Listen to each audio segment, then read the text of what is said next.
New Haven fire investigators are working at this hour to figure out what caused a vacant house to go up in flames this morning.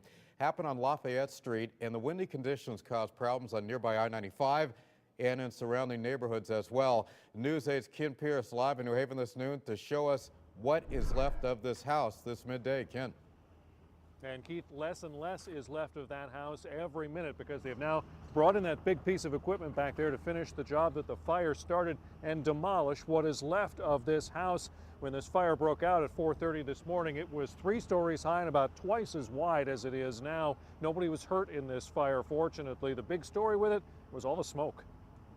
At first, there was so much smoke it was tough to see the fire. When the wind shifted just right, sometimes you could see flames shooting out of the roof of a 3-story house. That house quickly became a lot smaller. It collapsed probably half hour into the fire.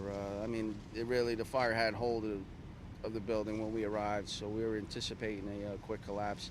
Collapse zone was established almost immediately. That meant keeping firefighters a safe distance away while they poured on water. The old all-wood house was empty. No one had lived there for years. The biggest issue was all that smoke. This fire was just off Church Street South, just a couple blocks from Route 34, the Knights of Columbus, Gateway Community College, and Union Station, and that thick smoke filled the air for hours.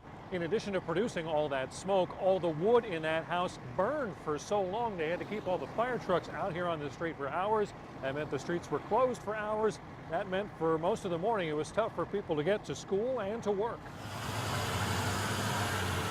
The Achievement First Amistad High School is around the corner from the fire scene. Fire trucks and one-way streets meant buses had to park a couple blocks away to drop off the kids.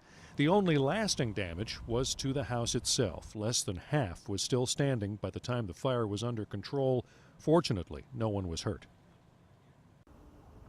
And they have picked up the hoses and moved the fire trucks to such an extent right now that you can get into pretty much every parking lot for all of the office buildings and medical buildings that are around this neighborhood. There's just half of one block of Lafayette Street that is still closed off.